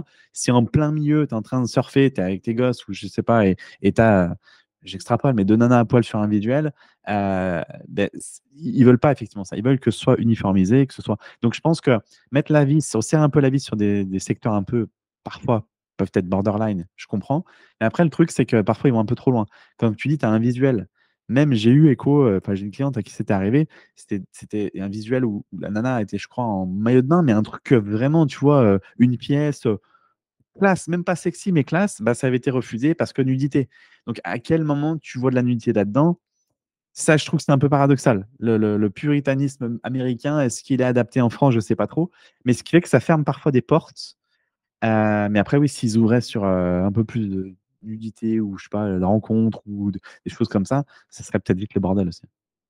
Ça, c'est clair. Je sais que Ouais. moi, il y a un secteur, donc j'ai un client qui vend des cartes de tarot. Ouais. Donc c'est de l'ésotérisme, de la tarologie et toutes ces thématiques aussi ne sont pas du tout acceptées sur les plateformes de media buying ou de publicité ou ce genre de choses et du coup, ben, c'est assez problématique pour envoyer du trafic, et du ciblage sur ces produits. Ma deuxième question, c'est et j'en ai parlé juste un petit peu avant, c'est que quand moi j'avais mon private label, donc je Mmh. vendais exclusivement sur Amazon. Est-ce que toi, tu ferais de la publicité Facebook ou en dehors de la régie publicitaire d'Amazon, sur Facebook Ads pour envoyer du trafic sur tes produits Amazon? Ouais, alors je le ferais, mais je dirais que ce soit des produits Amazon ou n'importe quel autre produit ou n'importe que ce soit en termes de service de produits, je ferais toujours en fait une campagne avec une landing page sur laquelle je mets, genre une promesse. Je te donne un exemple. Tout à l'heure, tu parlais de la barbe. Bah, si tu as ton private label derrière, tu vends, je sais pas, sur Amazon, je dis une bêtise, un rasoir ou un truc ou un produit pour, que la barbe soit plus luisante. Bah, je ferai une page de capture en mettant, je sais pas, les 3 meilleurs conseils pour avoir une superbe barbe, luisante tous les jours. C'est un exemple, hein. Je ferai une page de capture, ce qu'on peut appeler une page sandwich, où la personne, elle rentre son prénom, son email, je la redirige sur le produit derrière. La page intermédiaire, elle permet de 1 capter toi le prospect, donc de l'avoir dans ta base et de 2, bah, après tu envoies sur le produit, mais surtout tu peux faire après des emails de relance, de rappel: «Tiens, est-ce que tu as bien acheté mon produit ou est-ce que tu as été voir le produit?» Tu vois, en fait, tu maîtrises la chaîne. Que si tu fais une pub où tu envoies directement sur le produit sur Amazon ou ton site ou je sais pas, une page, en fait, oui, mais tu perds un peu de saveur parce que tu gardes pas en fait de traces de ton client, enfin de ton trafic envoyé. Donc je dirais oui sous la forme de page sandwich entre les 2, clairement, ouais. Tu remplis de 1 ta base et de 2, bah, tu peux potentiellement faire des ventes et en plus en lifetime value parce que tu peux relancer tes clients, enfin tes prospects dans la base, tu peux peut-être faire des ventes un peu plus tard. Donc là, ouais, clairement, oui. Sous ce format-là, ouais.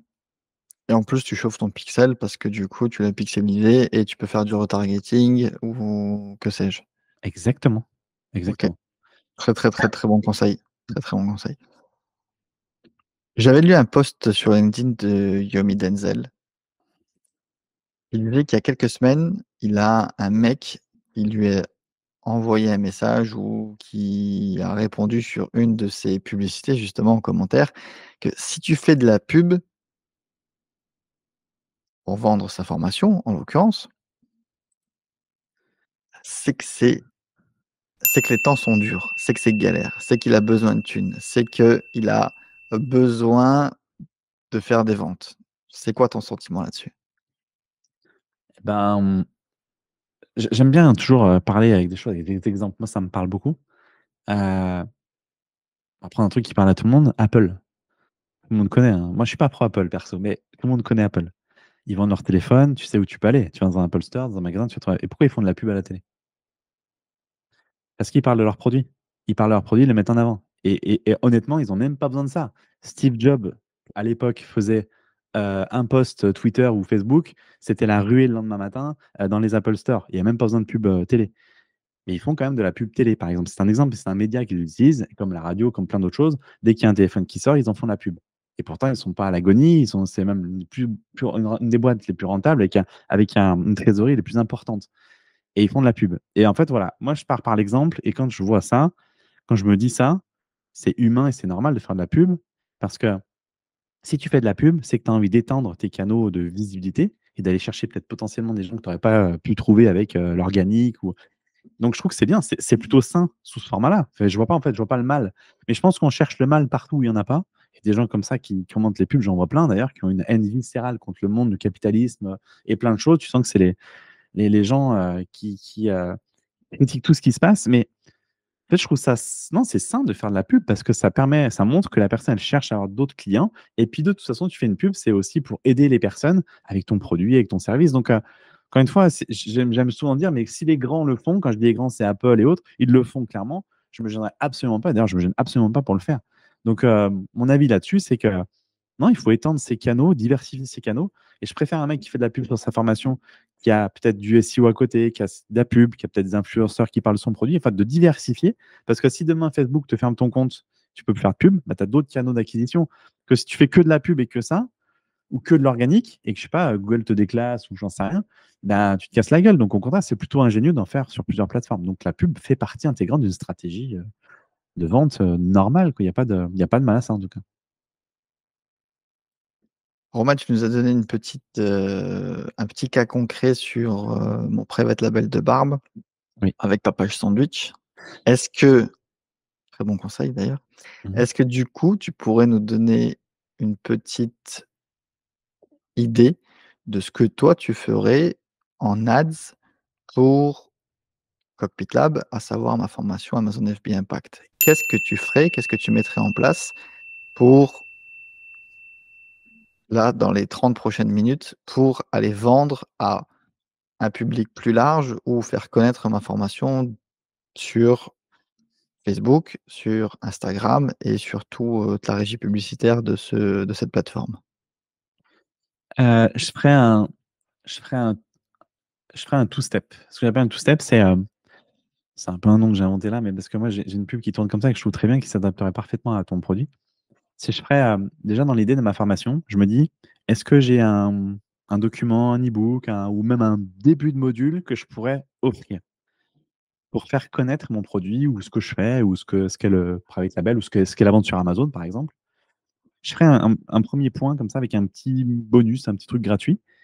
Et en fait, ce que je ferais un tunnel j'envoie ma pub sur une page landing page, un peu page sandwich comme je disais tout à l'heure, proposant le produit gratuit. Ça peut être le module, ça peut être je sais pas, un fichier montrant les 10 niches les plus rentables sur Amazon, par exemple. J'offrirai ça. Et dans un second temps, pour ça que j'appelle ça un two-step, je ferai rentrer mon prospect dans mon tunnel avec la page de remerciement. Donc, il reçoit son bonus par mail. Et sur cette page de remerciement, je lui proposerai d'acheter mon produit, mon programme, à un petit prix, par exemple, pour accéder, je sais pas, au premier module complet, pour qu'il puisse goûter.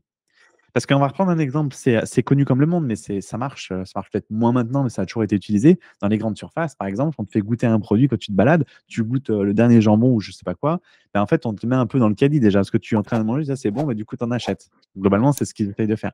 Ben, c'est un peu pareil, c'est la même carotte, c'est tu fais goûter un peu ton produit au début pour proposer de la vente derrière.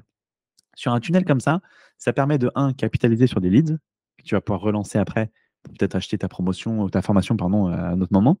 De deux, bah, ça les fait rentrer dans ton canal pour acheter potentiellement ta formation.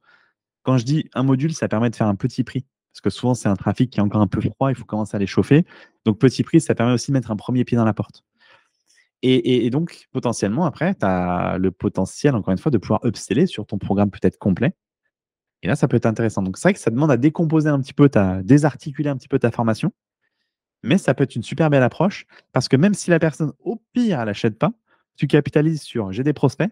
Donc, après, marketing en parlant, tu peux les relancer avec tes emails marketing et peut-être que sur la lifetime value, tu as des gens qui vont acheter ta formation ou à des moments promotionnels et donc tu vas t'y retrouver. Donc, je ferais ça. Si j'étais à ta place et que je voulais mettre en place ma formation, ben, premier produit gratuit pour faire goûter. Deuxième produit en tunnel, je fais payer cet upsell sur la formation complète, soit un petit module pour dire un petit prix. Et tu vois, je ferais vraiment sous ce format-là. Et ça me semble vachement cohérent parce que dans ces cas-là, ben, ouais, tu capitalises encore une fois sur les prospects et potentiellement vendre. Et en fait, le fait de vendre ton module gratuit, enfin petit module, petit prix, pardon, bah derrière, ça permet que tu peux être break-even. C'est-à-dire que tes ventes payent ta pub. Donc l'acquisition est gratuite indirectement. Et après, tu relances après les prospects pour qu'ils achètent la formation complète. Et là, tu gagneras de l'argent. Très clair, je pense que c'est quelque chose que je vais mettre en place. Du coup, toi, tu conseilles d'éviter d'envoyer du trafic payant froid sur un produit cher? Je vais pas dire que je déconseille, mais je suis pas fan. Parce que, en fait, si tu veux, quand j'ai cette réflexion-là, je me mets toujours à la place du visiteur, de la personne qui est sur Facebook, parce que si on parle de Facebook, heu, comment elle réagit? Moi, le premier quand j'arrive sur Facebook, Heu, c'est rare que enfin, c'est même je sais même pas, je crois que ça m'est même jamais arrivé d'acheter un produit à étiquette directement sur Facebook.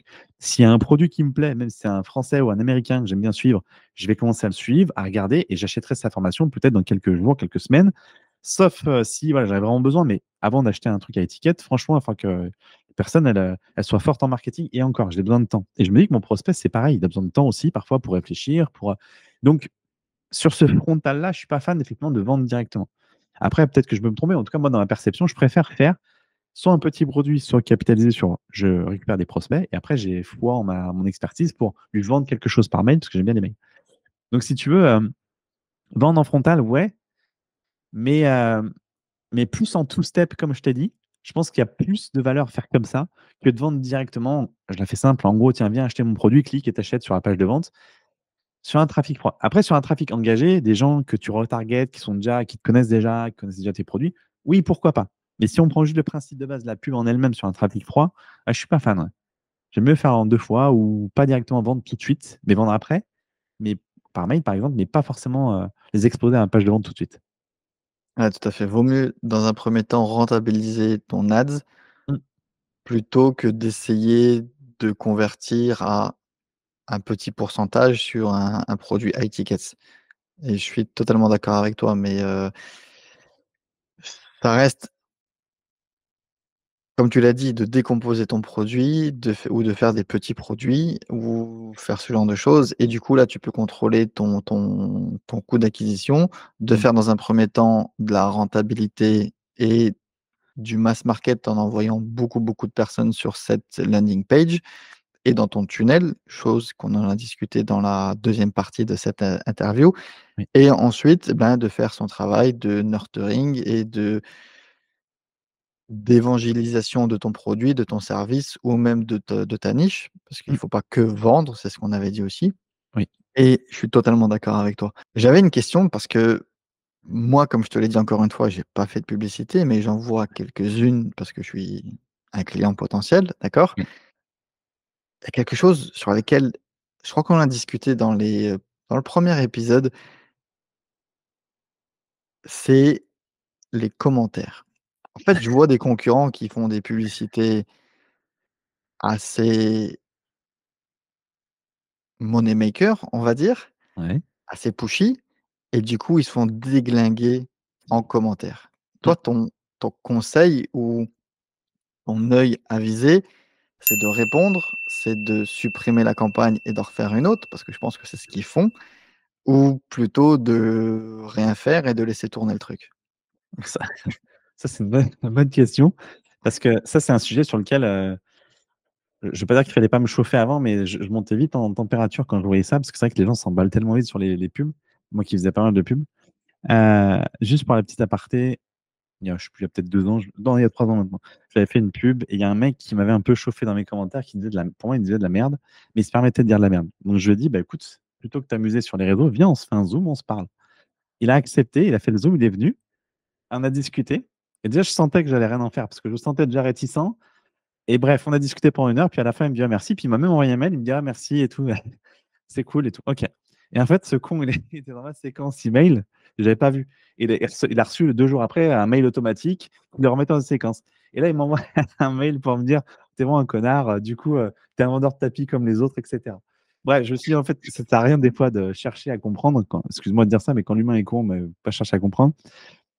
On peut pas plaire à tout le monde. Mais quand tu vas chercher un petit peu plus et plus loin que le bout de ton nez à réfléchir, à pousser la réflexion, moi je suis OK en fait. Les gens ils aiment pas ma pub, s'ils me disent pourquoi on discute, s'il faut discuter, c'est OK, j'aime bien les débats constructifs. Mais quand les gens te gerbent dessus, ils te connaissent même pas parce qu'ils ont une haine viscérale du système alors qu'eux-mêmes ils sont consommateurs, ils ont des crédits jusque-là et ils savent pas gérer leur life, ça me gêne. Mais bon. Donc si tu veux, dans les commentaires, tu as plusieurs choix. Par contre, il y a un truc que je conseille de ne absolument, absolument pas faire, c'est de supprimer les commentaires. Parce que quand tu supprimes les commentaires, tu as des gens, il faut le savoir, hein, ils ont une haine viscérale sur ta gueule.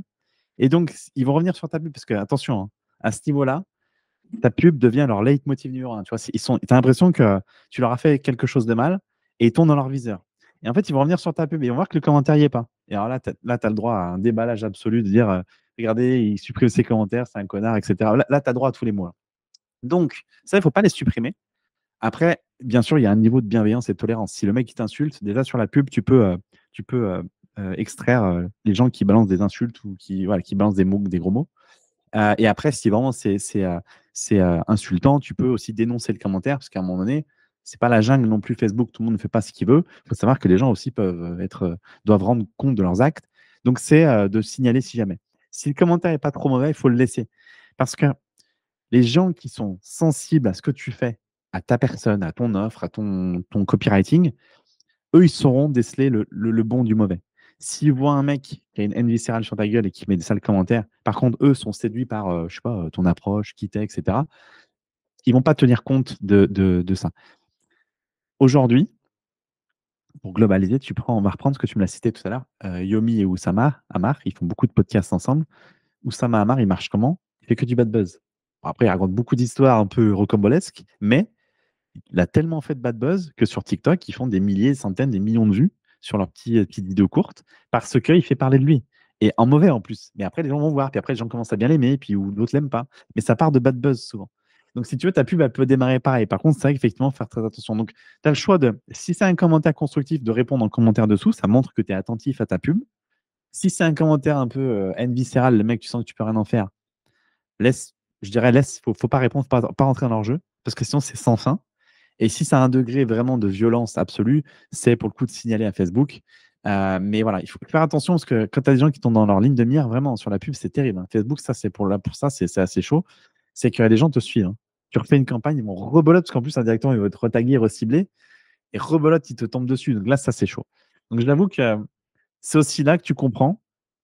Parce que moi, je suis bien, je suis dans mon PC, je suis chez moi tranquille, mais c'est ça que tu comprends des fois que le monde va mal. Et tu te dis, putain, il y a des gens qui n'ont pas toute la lumière à tous les étages. Parce qu'on peut être en désaccord, il n'y a pas de problème. Mais quand tu vois quand ils te gerbent dessus ou gerbent sur les pubs que tu peux voir, alors qu'ils connaissent même pas le protagoniste de la pub et ils se permettent de. Donc on donne son avis pour tout et rien aujourd'hui, mais on s'autorise à être vraiment vulgaire et violent. Et ça, c'est chaud. Donc, il faut être armé aussi. Tout à l'heure, au tout début, je disais, il ne faut pas être émotionnel sur l'argent. Il faut aussi avoir une petite carapace sur ce genre de Gugus qui te laisse des commentaires. Parce que ça, je connais personne, hein, même moi que je suis calme, je connais personne qui ça vient pas titiller un peu sévèrement même. Et sous le coup de l'impulsion, tu fais des choses pas forcément qui sont. Déjà, tu vas pester. Et en plus, après, tu peux peut-être répondre mal ou supprimer. Attention à ce qu'on fait dans ces cas-là. La modération, c'est un job, hein. Ouais. C'est clair et net. Après, sincèrement, je pense que je suis pas encore assez, émotionnellement fort pour ne pas répondre ou pour ne pas faire ce genre de choses, donc voilà. Mais tu vois, c'est un gros problème parce que pour moi, tu vois, la publicité, c'est comme ça, je pense que je pourrais en vouloir toute ma vie, à ma mère, en fait, c'est qu'elle m'a dit de pas couper la parole. Et pour moi, tu vois, la publicité, c'est je suis en train de Mmh. scroller et toi, tu viens, tu fais: «Hey, salut!» Mmh. Tu vois? Ouais. Et je suis pas à l'aise avec, ce truc-là, ou alors si c'est vraiment ultra, ultra, ultra bien ciblé, tu vois? C'est Mmh. c'est comme les adblockers, tu vois? Moi, je connais plein de personnes qui mettent des adblockers ou quoi que ce soit, Oui. mais moi, je kiffe la publicité en tant que Mmh. client, en tant que consommateur. Parce Ouais. que si c'est bien fait, tu vois, il y a pas longtemps, là, on m'a envoyé une publicité pour un logiciel de comment ça s'appelle? De capture, de vidéos comme on fait là, j'utilise Google Meet, mais il y a un Ouais. autre système qui est utilisé, enfin que je vais sûrement utiliser pour les prochaines. Ils m'ont bien StreamYard. targeté. Non, c'est pas Non? StreamYard, c'est Ah, un autre, d'accord. c'est je sais plus, je mettrai le lien dans la description parce que je m'en rappelle plus. Je l'ai dans un de mes milliards d'onglets ouverts, sur mon navigateur, et en fait, tu vois, ils m'ont bien targeté. Ouais. Et ça, c'est super bien. Tu vois, Ouais. ma femme, elle se fait targeter pour des sacs, pour des trucs de cuisine, des pâtisseries ou pour des voyages et cetera. Ça, c'est elle qui gère, donc il y a aucun problème. Ouais. Moi, j'ai pas envie de recevoir des publicités, pour des baskets. Enfin, tu vois, les Mmh. habits, franchement, j'en ai strictement rien à foutre. Alors que des logiciels, ou des formations ou des livres ou quoi que ce soit, j'en consomme très régulièrement, et si Ouais. tu m'envoies la bonne pub au bon moment, mais tu m'as fait gagner un temps précieux de recherche. Ouais. Il faut pas négliger que la publicité peut aussi rendre un service quand c'est bien fait. Mais maintenant, comme je te l'ai dit, c'est venir couper la parole alors que tu es en train de regarder les photos, et en train de faire du voyeurisme comme tu as pu le dire, Ouais. tout à l'heure sur Facebook, c'est un petit peu délicat. Donc, Ouais. encore une fois, il y a des choses à bien faire et à bien targeter pour ne pas que, premièrement, tu payes ta publicité, parce que si les gens cliquent, tu vas payer, Ouais. et c'est ça qu'il faut quand même assez bien maîtriser. J'ai une autre question pour toi et je pense que ça sera une des dernières questions sur la partie publicitaire. Ouais. C'est, toujours pour mon cas perso, j'ai plus de X milliers, je sais plus, d'adresses email que j'ai collectées, sur des formulaires à droite à gauche, un peu de scrapping, un peu de trucs, voilà, depuis 2015, qui sont Ouais. intéressés de près ou de loin au business Amazon FBA, au e-commerce, au SEO, enfin tous les sujets que je peux aborder. Ouais. Je les ai jamais ou très rarement mis dans une newsletter parce qu'ils se sont pas inscrits au formulaire de newsletter. Donc, je les ai dans un fichier CSV quelque part sur mon ordi. Ouais. Et plusieurs fois, je me suis dit, avant de les intégrer dans une newsletter, il faudrait que je les mette dans une audience Facebook Mmh. pour leur afficher ma tête et ensuite, potentiellement, leur envoyer un email pour que dans quelques semaines, en fait, ils se rappellent qui j'étais. Donc, au lieu de venir leur couper la parole dans leur flux email ou dans n'importe quoi, je me montre un petit coup, il me voit, il me connaît, il m'a vu et plus tard, je reviendrai pour discuter avec lui. Est-ce que ça, c'est une bonne stratégie? Est-ce qu'il ne faut pas du tout faire? Est-ce que c'est quoi ton conseil sur les audiences similaires, sur les adresses email que tu as pu déjà collecter à droite à gauche? Là, t'arrives à petites pattes de velours, toi. Du coup, c'est pour pas trop les déranger, mais je suis là, mais après, attention, tu me reverras plus tard par mail. Mais je vois. Toujours les valeurs de ma mère, tu vois? Ouais, mais justement, je vais revenir là-dessus parce que tu déranges. Pour moi, tu déranges personne. Chacun est libre. C'est comme les mails, c'est comme la plateforme Facebook et d'autres plateformes. Tu y vas sciemment. Ton mail, tu l'ouvres sciemment. Si tu as envie d'ouvrir les mails de Romain, tu les ouvres. Si tu n'as pas envie, tu les ouvres pas. Je te force pas. Les pubs, c'est pareil. Tu vois des pubs, tu les regardes, tu peux stopper, pas stopper. Ça fait partie intégrante du paysage puisque Facebook a des pubs.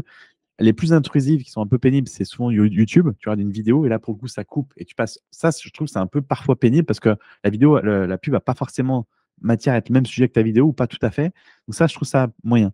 Facebook, tu es libre de scroller sur le feed et d'avancer, d'occulter même la pub et de passer à autre chose. Donc pour moi, tu ne gênes pas. Si je repense ce que tu me dis, moi, j'irais en première chose, j'irais un peu en mode bourrin, c'est que je prendrais, parce que le mail aujourd'hui, ne rien faire de son mail, c'est une erreur. Grosse erreur, tu perds beaucoup d'argent. J'irais chauffer mon audience qui est un peu en mode cold, warm, enfin c'est un peu entre les deux, un peu cold et warm. J'irais chauffer un petit peu mon audience en prenant la base CSV que j'ai avec un. Alors il y a des sites pour ça, mais j'ai plus les noms, pour aller mettre ta base, ton CSV, envoyer un premier mail, on va dire de chauffe, officialiser le fait que tu leur envoies des mails, qu'après ils viennent s'inscrire peut-être eux-mêmes sur ton autorépondeur. Parce que si tu shootes uniquement directement avec ton autorépondeur, tu vas te faire bannir, ou en tout cas tu vas avoir un message d'avertissement parce que tu vas avoir des mails en bounce, mails en spam, etc. Ça, c'est compliqué. Donc, j'irai en fait officialiser ma liste en passant par là. Puis après, je me servirai de mon mailing avec mon autorépondeur pour envoyer des mails aux gens qui sont spontanément validés ou inscrits. Maintenant, dans l'autre option, c'est effectivement, tu peux faire de la pub avec une audience. Tu prends ta base CSV, tu la balances dans Facebook, tu crées une audience. Et tu vas dire à Facebook, montre ma pub. Et effectivement, si on est encore une fois sur un trafic encore un peu froid, puisqu'il y en a qui te connaissent, mais d'autres ne se rappellent peut-être plus trop de toi, faire une pub qui va être montrer ta tête, hop, comme ça les gens te voient, et après les retargeter, puis après leur proposer peut-être effectivement de s'inscrire sur ton formulaire pour encore une fois, pas laver ton honneur, mais que ce soit des mails officiels, si tu veux, qui viennent dans ta base d'eux-mêmes spontanément. Moi, je ferais ça en tout cas, mais je ne laisserai pas dormir ma base mail, parce que la base mail, pour moi, aujourd'hui, c'est de l'or en barre. On dit que l'argent est dans ta liste, c'est vrai. Euh, donc, je m'en servirai. Pour le coup, là, ouais, je ferai comme ça, ouais, je pense. Mm. C'est clair. Je pense aussi que j'ai pas été assez, je suis très bon pour aller chercher des emails, aller chercher des contacts, mais ensuite j'en fais pas grand-chose et en 2024, je pense que ça va changer. Ouais, je te le Hem, souhaite. Ouais. c'est un petit peu grâce à toi, hein, parce que justement ces 3 interviews, m'ont quand même en gros, franchement, il faut pas du tout le prendre mal, mais je pense que et même je sais pas si les gens qui écoutent, cette vidéo, ce podcast ou cette interview, ces 3 interviews, sont d'accord avec moi et n'hésitez pas à en mettre, votre avis en commentaire, mais on sait exactement ce qu'il faut faire. Ouais, Dans quel ordre il faut faire et pourtant et je crois qu'on en a discuté, hein, précédemment, hein, et pourtant on ne le fait pas et ouais. c'est quand même assez fou de se dire tout le temps qu'on a perdu parce qu'on n'a pas simplement on n'est pas simplement passé à l'action et qu'on n'a simplement pas voulu faire une publicité. Comme tu l'as dit, là, en 30 minutes, c'est cette EP avec un petit budget, donc il y a Mm. aucune excuse. Oui, On a des adresses email avec un système d'emailing ou simplement un Gmail, tu peux envoyer, quelques emails, oui, même à la mano. oui. Il y a aucune excuse et pourtant, en fait, il y en a qui continuent à ne pas passer à l'action, ne pas faire les choses qui sont connues de tous, qui Mmh. sont simples, qui Oui, sont à faire obligatoirement et c'est clairement, je pense, une des grosses différences entre ceux qui sont là et ceux qui sont encore à ce niveau-là. C'est que juste, ouais. ils passent à l'action et il y a pas de magie, il y a pas de hack. Tu vois? Il y a beaucoup de vidéos ou de contenu sur internet, les 10 meilleurs hacks de tac, les 10 meilleurs hooks marketing, les tatati. Tu vois? Même Hormozy, il fait un truc, de fou furieux, mais en fait, il fait juste ce qu'on a dit pendant ces 3 interviews.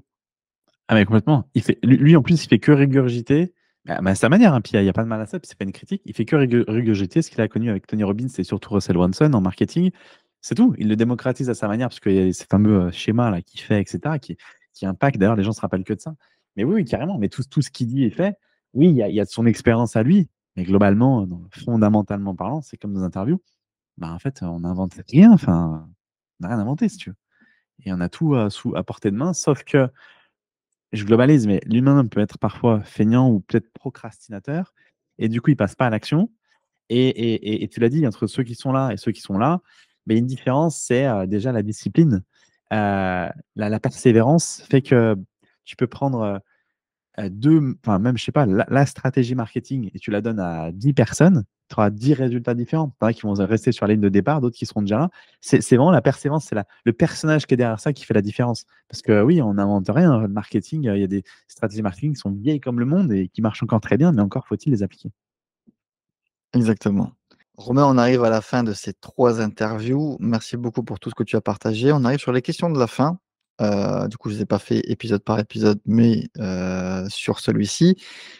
Est-ce que si tu devais donner un ou 2 conseils maxi de ces 3 interviews, lequel ça serait? Dans tout ce qu'on a dit, en plus, c'est quelque chose auquel je parle souvent avec mes clients et d'ailleurs récemment, j'ai parlé avec une fille qui a une énorme communauté sur TikTok et en fait, on partageait ça, c'est d'être passionné par ce que tu fais. Parce que tout ce qu'on a dit, c'est bien, hein, mais c'est plein d'étapes. Parce que quand tu es à ton compte, que tu es une petite entreprise ou que tu sois solopreneur ou n'importe quoi, tu vas être responsable des ventes, du marketing, de la livraison, enfin, tu as plein de choses à penser, de la communication, etc. Donc, si tu fais pas ça avec passion, c'est difficile tous les matins de te lever et de dire putain, il faut que j'y aille. Oui, il y a des matins, ça va être plus dur que d'autres, ça c'est clair. Mais si au fond de toi, la passion t'anime, généralement, dans les moments de down, tu vas réussir quand même à remonter les manches et à y aller. Donc, si je devais, enfin, presque même résumer dans tout ce qu'on s'est dit, c'est derrière tout ça, c'est si tu fais ça que pour le business et le pognon, peut-être que tu vas générer un max pendant un mois, c'est bien, et je te le conseille, c'est très bien. Sauf que si tu vis sur du long terme, c'est pas la solution. On se retrouve dans 2 mois, tu vas être épuisé, un burn-out, et tu n'auras même plus envie, puis tu seras passé à autre chose. Si c'est ton objectif, tant mieux. Par contre, si tu veux monter un business ou faire quelque chose qui t'anime, et sur du moyen, voire très long ou long terme, c'est d'y aller avec passion. Quand tu as la passion, tu as la foi, je pense que tu arrives plus facilement de te relever, à te remettre en question dans les moments de doute, dans les moments où ça va moins bien. La résilience, ça fait partie des démos qui vont avec. Je pense que vraiment, c'est à moi, c'est l'essence même du conseil que je pourrais donner qui vraiment résumerait tout ce qu'on s'est dit. Parce que tu l'as dit juste avant. On a donné tous les éléments que peut-être beaucoup connaissent. On a donné avec notre perception, notre avis sur la question. Mais globalement, on n'a rien inventé. Si tu cherches un peu, tu peux trouver les éléments sur Internet, marché francophone ou peut-être au pire marché US, mais tu trouveras. Sauf que derrière tout ça, bah, il y a un humain. Et si l'humain, il n'est pas droit dans ses baskets, aligné avec ce qu'il fait et passionné par ce qu'il fait, tu n'iras pas bien loin. Donc, vraiment, je résumerais, la passion, c'est quelque chose qui est important. Et posez-vous cette question est-ce que ce que je fais, ça me passionne, ça m'anime? Parce que si ce n'est pas le cas, bah, vous allez pouvoir vous lancer, mais rendez-vous dans quelques semaines, quelques mois, il n'y aura plus personne. Totalement aligné avec ce que tu viens de dire. Romain, est-ce que tu peux citer une ressource, un livre ou une série ou ce que tu veux pour aider tous ceux qui sont arrivés jusque la fin de ces 3 interviews? Alors, je me suis pris à. C'est pas quelqu'un, enfin, c'est quelqu'un que j'avais un peu rencontré. Tout à l'heure, tu parlais de Yomi Denzel. Je l'avais rencontré dans un réunion de webmaster, enfin d'infopreneur. J'ai pas trop discuté avec lui, mais ça, il y a quelques temps, c'était il y a 4-5 ans. Et en fait, lui, il était très axé e-commerce. Aujourd'hui, c'est quand même vachement développé. Alors, on aime pas le personnage. Moi, je trouve qu'il est plutôt d'aplomb. Et quand on regarde ses TikTok, ses Reels, même ses vidéos, il est quand même assez impactant et j'aime bien parce il parle business, un peu moins, enfin e-commerce, mais un peu moins, il parle beaucoup business, mindset. Et globalement, dans ce qu'il dit, j'aime bien ça. Ça motive, ça montre que. Donc, d'écouter ce qu'il fait et les échanges qu'il peut avoir avec Oussama Hamar, c'est pareil. C'est un grand débat. On n'aime pas le personnage. Après, Oussama Hamar, il raconte peut-être des histoires ou pas, peu importe. Dans le fond, quand même, il a une élocution, il a un parler qui est bon. Enfin, je trouve qu'il est intéressant. Et en fait, juste de s'imprégner, par exemple, de Yomi Denzel, je parlais de lui parce que j'aime bien, s'imprégner de lui, d'écouter. En fait, de toujours écouter des gens qui sont à un niveau ou niveau plus haut que toi, ça permet toujours de prendre de la conscience et de prendre des idées, et j'aime bien ça. Donc, si j'avais un conseil, c'est d'écouter des gens qui sont inspirants. Allez-y, enfin, faites-le. Franchement, un podcast, vidéo, même des shorts. Des fois, en 30 secondes, une minute, tu écoutes un truc, un conseil qui va te faire du bien ou qui va te donner des lumières sur des points différents. Mais globalement, Yomi Denzel, j'aime bien ce qu'il fait. Aujourd'hui, la tournure qu'il a fait, c'est un businessman avant d'être un e-commerçant. Maintenant, il est devenu businessman. J'aime bien. Donc, c'est pas une ressource que je recommande à 100%, dans le sens où il n'y a pas que ça, mais lui, il fait partie des gens qui sont intéressants à écouter. J'aime bien. C'est clair, je suis totalement d'accord avec toi et comme tu l'as dit, il a un petit peu élargi son horizon en étant un peu plus business, un peu Ouais. plus, digital, entrepreneur et voilà, je pense qu'il est pas resté figé sur uniquement le dropshipping ou Ouais. Shopify et il a très, très, très, très, très bien fait. Romain, où est-ce qu'on peut te suivre sur les différents réseaux sociaux pour te contacter, pour, suivre tes conseils sûrement?